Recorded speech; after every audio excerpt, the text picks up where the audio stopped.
اعوذ باللہ من الشیطان الرجیم، بسم اللہ الرحمن الرحیم۔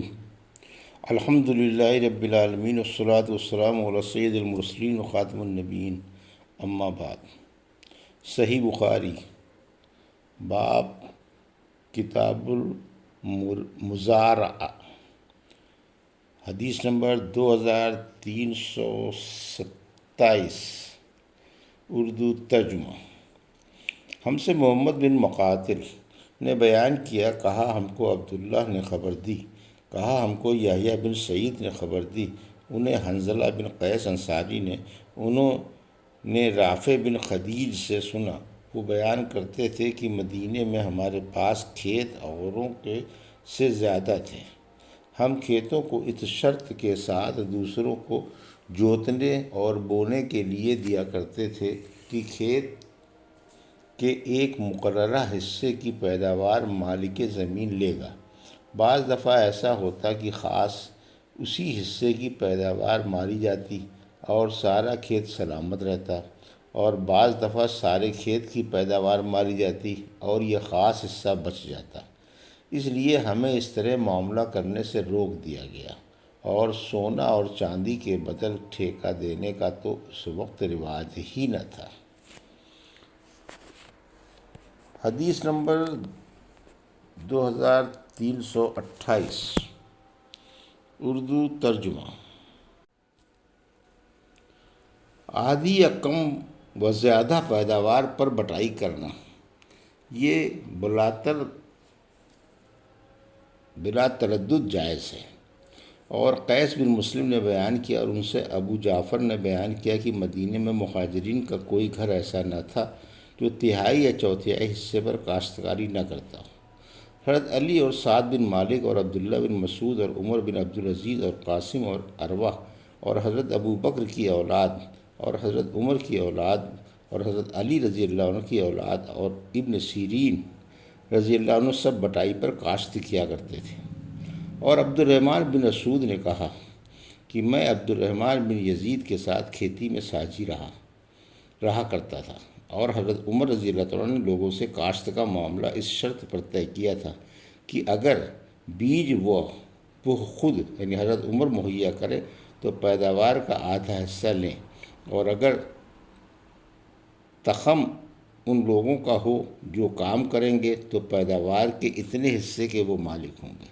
حسن بصری نے کہا کہ اس میں کوئی حرج نہیں کہ زمین کسی ایک شخص کی ہو اور اس پر خرچ دونوں مالک اور کاشتکار مل کر کریں، پھر جو پیداوار ہو اسے دونوں بانٹ لیں۔ زہری رحمۃ اللہ علیہ نے بھی یہی فتویٰ دیا تھا، اور حسن نے کہا کہ کپاس اگر آدھی لینے کی شرط پر چنی جائے تو اس میں کوئی حرج نہیں۔ ابراہیم ابن سیرین، عطا، حکم، زہری اور قتادہ رحمۃ اللہ علیہ نے کہا کہ کپڑا بننے والوں کو دھاگا اگر تہائی چوتھائی یا اسی طرح کی شرکت پر دیا جائے تو اس میں کوئی حرج نہیں۔ معمر نے کہا کہ اگر جانور ایک معین مدت کے لیے اس کی تہائی یا چوتھائی کمائی پر دیا جائے تو اس میں کوئی قباحت نہیں ہے۔ ہم سے ابراہیم بن منظر نے بیان کیا، کہا ہم سے انس بن ایاز نے بیان کیا، ان سے عبید اللہ عمری نے، ان سے نافع نے، اور انہیں عبداللہ بن عمر رضی اللہ عنہ نے خبر دی کہ رسول اللہ صلی اللہ علیہ وسلم نے خیبر کے یہودیوں سے وہاں کی زمین میں پھل کھیتی اور جو بھی پیداوار ہو اس کے آدھے حصے پر معاملہ کیا تھا۔ آپ اس میں سے اپنی بیویوں کو 100 وسق دیتے تھے، جس میں 80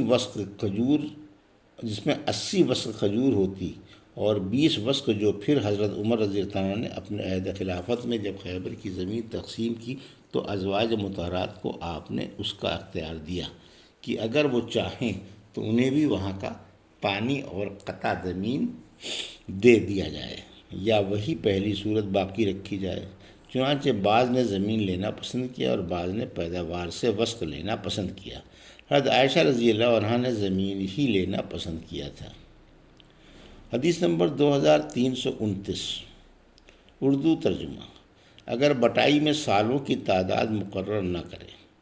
ہم سے مسدد نے بیان کیا، کہا کہ ہم سے یحییٰ بن سعید نے بیان کیا، ان سے عبید اللہ نے، ان سے نافع نے، اور ان سے عبداللہ بن عمر رضی اللہ عنہ نے کہ نبی کریم صلی اللہ علیہ وسلم نے خیبر کے پھل اور اناج کی آدھی پیداوار پر وہاں کے رہنے والوں سے معاملہ کیا تھا۔